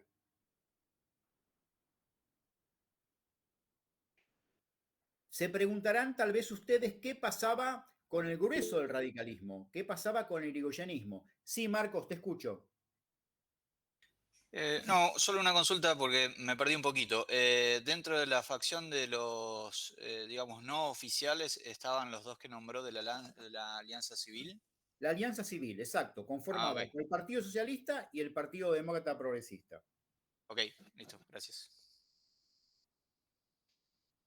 El irigoyenismo, ¿qué hizo? Lo mismo que hizo durante el orden conservador cuando hubo fraude. No participó de las elecciones.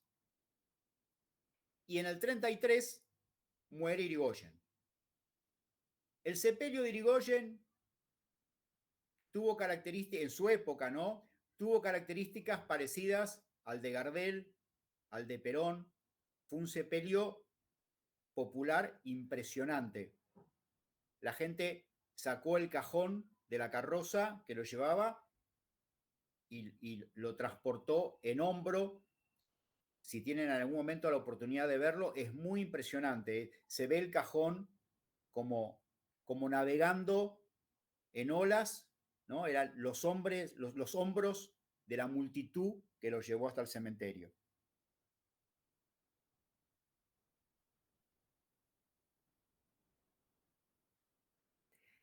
Y acá queda, digamos, hace un rato veíamos un tema fuerte, ¿no? La desesperanza, la falta de horizonte de los trabajadores, ¿no? La terrible situación económica. Bueno, esto va a tener derivaciones en el futuro.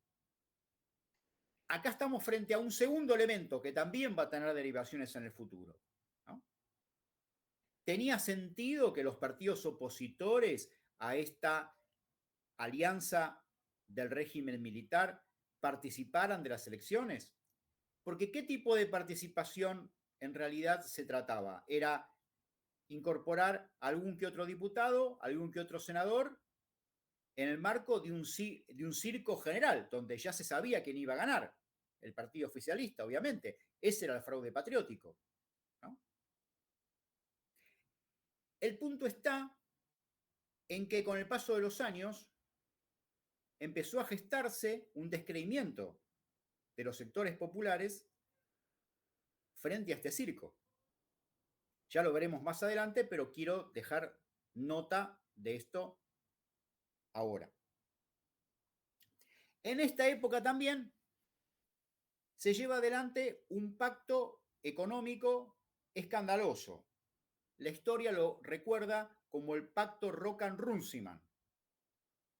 No sé si alguna vez han escuchado hablar del pacto Rocan-Runciman. Sí, sí. Bueno, Daniel se anota en todas. Bueno. En el año 33 se lleva adelante la conferencia de Ottawa y los países del llamado Commonwealth, esto es Nueva Zelanda, Canadá, Australia, todos países que habían sido en algún momento colonias de Gran Bretaña, le hacen un planteo a Londres y le dicen, escuchame, hermano, hay crisis económica, venimos del crack del 30, la carne, los cereales, gobierno inglés, por favor, comprámelo a mí, a Nueva Zelanda, a Canadá. Eso puede ser que, o sea, era para beneficiar al sector social, ¿no? O sea, ahí es donde se hablaba de los exportadores granaderos, ¿no? Exacto, exacto. Digamos, esta movida de estas excolonias con el gobierno de Gran Bretaña preocupa a los sectores sociales a los que acaba de mencionar Virginia, ¿no? A los grandes ganaderos argentinos, a la gran oligarquía latifundista ganadera argentina.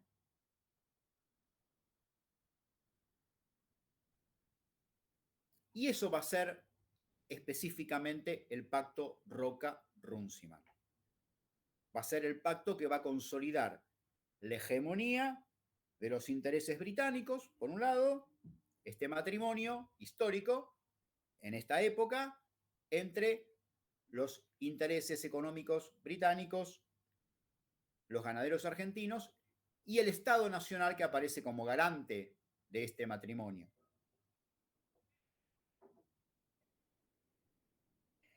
Va Roca hijo, el vicepresidente, a Londres y firma un acuerdo donde se compromete a muy bonitas cosas, como por ejemplo,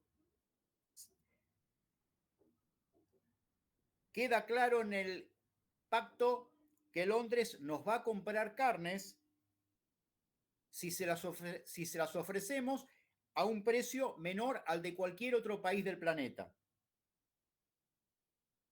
Pero además, esa provisión de carne habrá que hacerse exclusivamente a través de frigoríficos ingleses instalados en territorio argentino.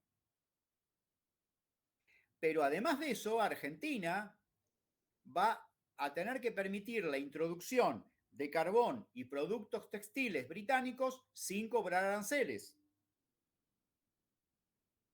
Pero además de eso, va a tener que diligenciar el pago de de una parte importante de la deuda externa que todavía teníamos con Londres y que, recuerdo, arrancó con el proceso de la Baring Brothers en la presidencia de Rivadavia. Pero además el gobierno argentino tenía que comprometerse a no instalar nuevos frigoríficos argentinos en territorio argentino. Pero además tenía que comprometerse a darle a intereses económicos británicos el transporte de la ciudad de Buenos Aires por 56 años. Pero además, el gobierno argentino se comprometía a crear un banco central con mayoría de representantes ingleses en su directorio. Así como lo escuchan, Argentina tenía que crear una entidad que se supone que era la entidad rectora que iba a emitir moneda, una típica función indelegable de un Estado nacional, iba a tener mayoría de representantes ingleses en su directorio. Pero por si alguno después de escuchar, o alguna, después de escuchar todo esto se quedó con alguna duda, yo les voy a recordar una bonita frase del amigo Roca hijo, que reza así: la República Argentina, por su interdependencia recíproca, es, desde el punto de vista económico, una parte integrante del Imperio Británico. Claramente se vendió a lo que sería la parte británica, por eso también esto resultó para el país, o sea, perjudicó todo el país dentro de todo, ¿no? Sí, todas las derivaciones económicas del matrimonio entre la oligarquía argentina y el imperialismo británico perjudicó a los sectores populares de la Argentina. Claro, en cualquier época, en cualquier momento. Hubo una Pero, denuncia, ¿no? Puede ser. a ver, me interesa eso. A ver, ¿cómo es? Si no me equivoco, fue Lisandro de la Torre que había denunciado este acuerdo, ¿o no? No, Lisandro Latorre denuncia negociados anteriores a este pacto. Claro. Este pacto es denunciado por Arturo Jaureche. Claro, ahí yo estaba confundida, no sabía si era bien él o justamente ese. Sí. Jaureche va a decir, este pacto es el estatuto del coloniaje, ¿no? Justamente como reacción a todo este estado de cosas, nace una nueva organización política en la Argentina, que se va a llamar Forja, Fuerza de Orientación Radical de la Joven Argentina. Ahí van a estar Jaureche, De Lepiane, Mansi, Scalabrini Ortiz. La enorme mayoría de todos ellos vienen de las entrañas del irigoyenismo.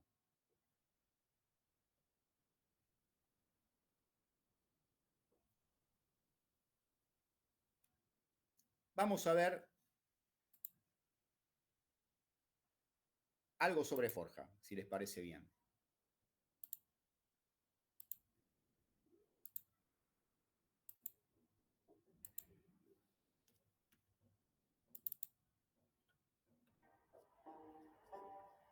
El golpe militar que derroca a Hipólito Yrigoyen da inicio a la década infame. Son años en que las elecciones son dominadas por los conservadores mediante el fraude. En lo económico, la subordinación al Imperio Británico es total. Los transportes, el ferrocarril, los teléfonos, el Banco Central y hasta la carne quedan en manos de los ingleses.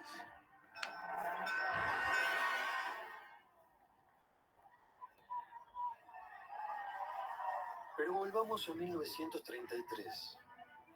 La muerte de Hipólito Yrigoyen es un duro golpe para la Unión Cívica Radical. El partido queda al mando de Marcelo Torcuato de Alvear, quien está muy lejos del espíritu popular del irigoyenismo. Téngame en cuenta esto que le dije y esto también. Me llevan los papeles ahora. Jaureche y Mansi, disconformes con la dirección que está tomando el partido, comienzan a reunirse. A ellos se le suman también otros radicales, disconformes con la conducción alvearista. En un sótano por Lavalle y Callao, el 29 de junio de 1935 fundan Forja, la fuerza de orientación radical para la joven Argentina.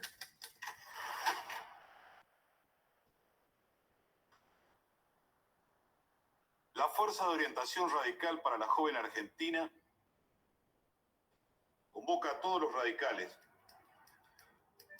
Corresponde a la Unión Cívica Radical ser instrumento de esa tarea. Pero fundamentalmente a los jóvenes que quieran participar de la construcción de la nueva Argentina con la que soñara Hipólito Yrigoyen. Sumando así hasta su totalidad la obra truncada por la desaparición de Hipólito Yrigoyen. Por el radicalismo a la soberanía popular y por la soberanía nacional a la emancipación del pueblo argentino.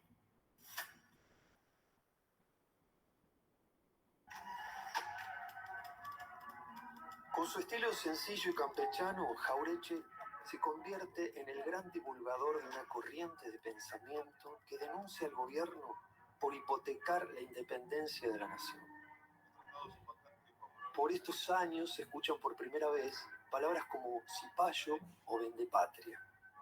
El principal ideólogo de esta nueva manera de pensar la Argentina es Raúl Scalabrini Ortiz, que si bien nunca se suma de manera orgánica a Forja, es quien mejor expresa sus conceptos antiimperialistas. Orgullosos de nuestra opulencia, 40.000 kilómetros de ferrocarriles. Yo entiendo que el trato puede ser bilateral, pero ceder una legua a cada lado a favor de los ingleses, del Standard Oil, la devaluación... Tras la Segunda Guerra Mundial acapara la prensa argentina. Jauretche y los hombres de Forja se preocupan por tratar los temas importantes del país. Bueno, un brindis por Argentina y Pompeya.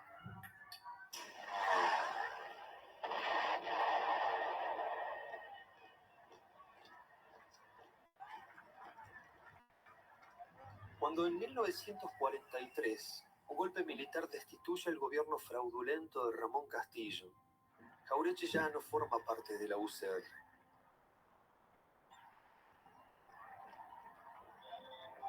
Los miembros de Forja apoyan la revolución y estrechan vínculos con uno de sus principales referentes, con quien comparten las mismas ideas sobre la independencia económica, la soberanía política y la justicia social. Su nombre es Juan Domingo Perón. Nos llevó siempre a preferir los realizadores a los teorizantes. Fue la consigna rígida a la que ajustamos nuestra acción estatal. Hemos sido fiel a ella porque entendemos que mejor que decir es hacer. Jauretche tiene un trato casi diario con el coronel, quien lo considera como uno de sus principales asesores.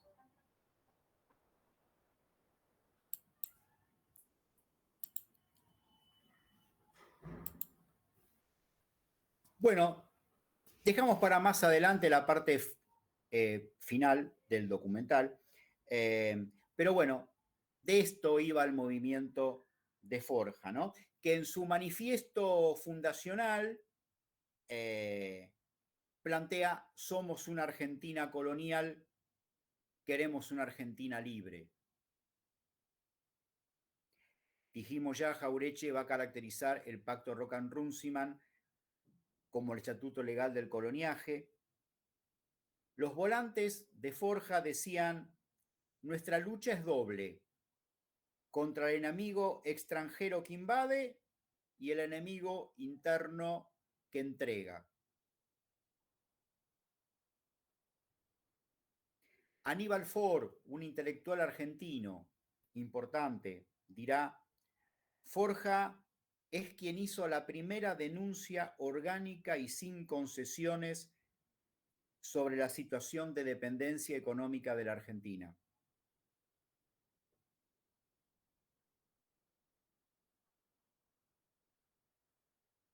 ¿Cuándo se lleva adelante y dónde gana fuerza Forja? Bueno, básicamente en el año 35. ¿Qué pasa en el año 35? Roca Hijo va a Londres, cierra el acuerdo, cierra el pacto que acabamos de contar. Pero en Londres le dicen: pero un momentito, no se trata solamente que nos pongamos de acuerdo en estas cláusulas. En la Argentina, y acá en Londres lo tenemos claro, la mayoría de la gente, la mayoría de la población sigue siendo radical, sigue siendo irigoyenista. Entonces, ustedes tienen la misión histórica de volverse ahora, usted vuelva a su país y convenza a las autoridades del radicalismo de que levanten la abstención revolucionaria y que empiecen a participar de las elecciones, porque esto le va a dar legitimidad política a este pacto económico que estamos cerrando. Roca Hijo tiene éxito en esta gestión. El radicalismo, controlado por los alvearistas, no por los irigoyenistas, obviamente, levantan la abstención revolucionaria y empiezan a participar de las elecciones de la década infame. Me interesa decir también que los de Forja fueron intelectuales particulares, ¿no? Scalabrino Ortiz, Mansi, Jorge del Río, Manuel Ortiz Pereira, ¿no? ¿Por qué particulares?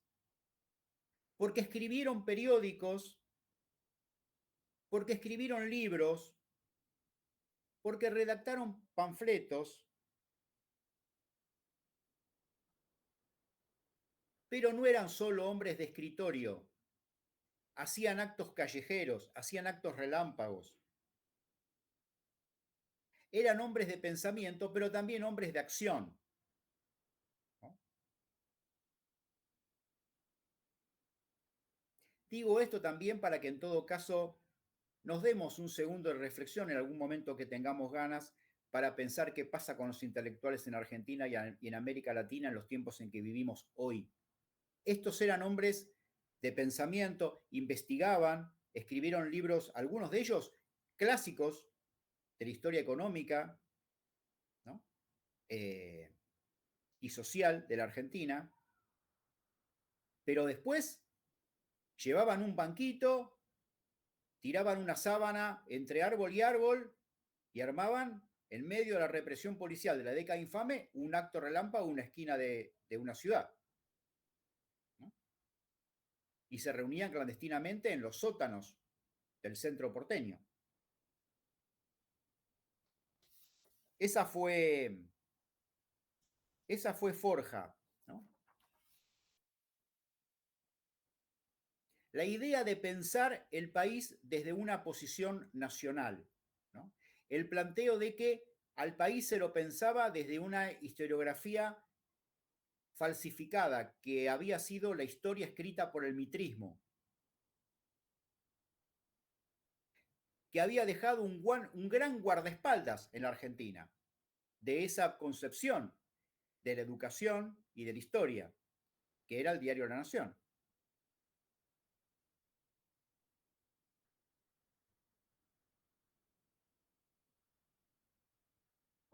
La idea de que la independencia política en la Argentina no vino acompañada de la independencia económica. ¿No? Y que por eso la Argentina seguía siendo un país neocolonial o un país semicolonial. No tenía la ocupación de un ejército extranjero, pero por eso semi, pero seguía dependiendo económicamente de una gran potencia.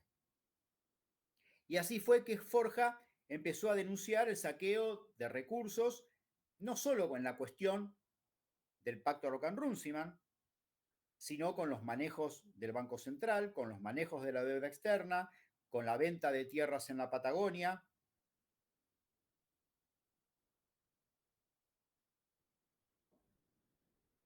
Forja dirá, la dependencia económica en Argentina viene de la mano de otro fenómeno. ¿Cómo se llama este otro fenómeno?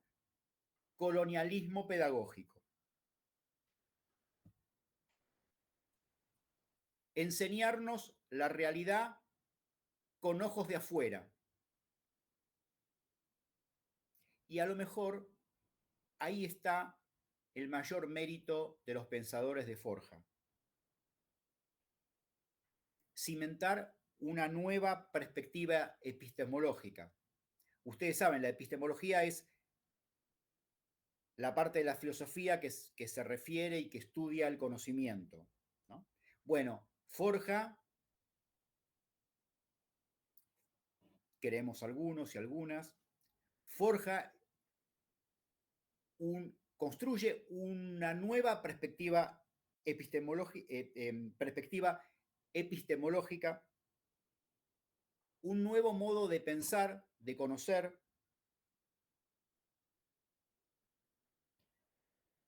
la idea de ver el mundo desde nosotros, por nosotros, para nosotros, diría Jaureche. Hernández Arregui, otro pensador importante de la Argentina, alguna vez planteó: Forja fracasó y no pudo desplazar de la conducción del radicalismo a los alvearistas. Forja fracasó en no poder construir una agrupación política que adquiriera masivo apoyo popular. Sin embargo, Forja ganó una enorme batalla cultural en la Argentina. Miles y miles de personas pensarán la historia, la cultura política, el pasado del país de un modo distinto después de Forja. A partir de ese momento pensarán en nacional, como le gustaba decir a Jauretche, ¿no? Pensarán desde nosotros, no desde una matriz importada, no desde una matriz eurocéntrica, desde nosotros, argentinos, latinoamericanos.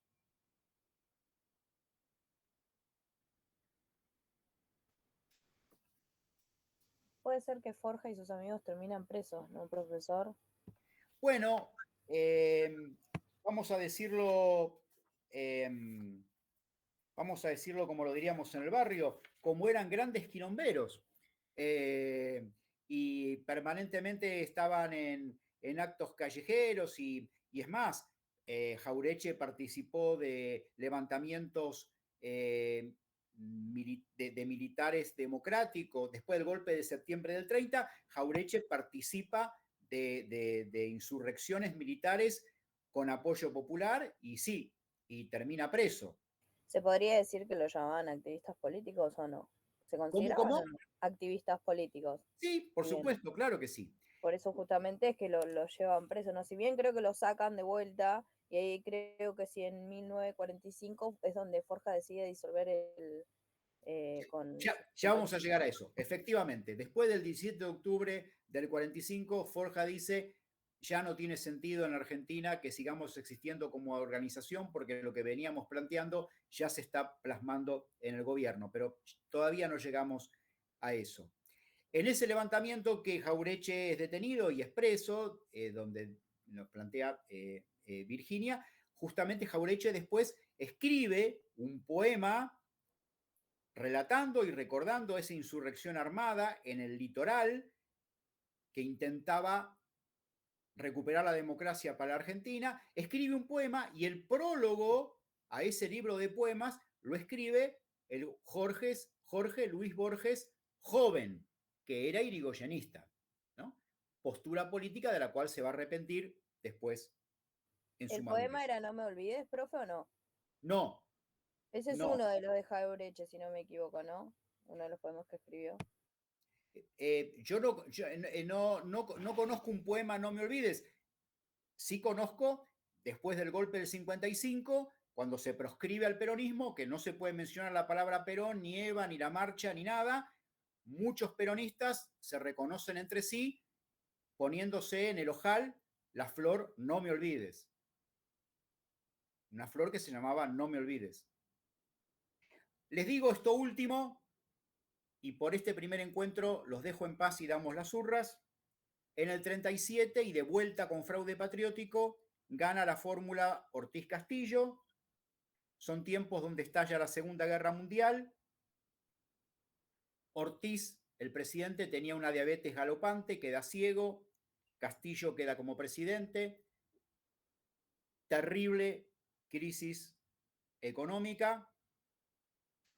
Y ahí dejamos puntos suspensivos y un montón de signos de interrogación y lo seguimos viendo, si les parece bien, el martes que viene. Buenísimo, profe. Bueno, ¿alguna pregunta? ¿Algo que no se entendió? No, profe, por mi parte no. Bueno. ¿Les gusta? ¿Cómodos? Muy buena la clase, la verdad. Se entendió Sí, me perfecto. gusta. Bueno, Profe, chiques, ¿nos sí. podría mandar me podría mandar el video del último sobre Forja? Bueno, voy a ver si mis conocimientos tecnológicos Creo son... que está en YouTube, profe, eso pone video de Forja y le aparece, yo ya lo he visto. Ah, bueno, listo, buenísimo. Bueno, Perfecto, muchas gracias. Bueno. Sí, Walter. Sí, profe, una consulta. El mail que pasó usted, mperla@up.edu.ar, Sí. Porque me dio que no estaba cuando envié un mensaje para decirle el tema de la cámara de la compu. ¿Y qué pasa? ¿Te rebotó? Sí, me rebotó. Qué No raro. sé si es el mismo mail que nos mandó para avisarnos a todos lo de las clases. podés usar ese, no sé si te lleva a vos. Sí, el sí, mail. sí, si tienen problema con el mail, Ahora lo voy a buscar, pero no me saltó, si no me tendría que salir. está bien, pero si tenés problema con eso, no te das problema, digamos, usá la mensajería interna de la plataforma EBEA. Yo todas las mañanas, 6:30 suena el despertador, me clavo 2 termos enteros de mate y entre las cosas que hago en ese tiempo es entrar a ver si tengo algún mensaje interno en la plataforma. Así que quédate tranquilo, quédate tranquilo que comunicados vamos a estar siempre. Ok, yo decía por el tema de la cámara, por eso no se me enciende a mí porque no funciona. Bueno, perfecto. Tomo nota de eso, Walter. Muchas gracias, profe, que tenga buena noche. Hasta luego. Chiques, hermosa semana para todos. Igualmente. Gracias igualmente. Chao, profe. Chao.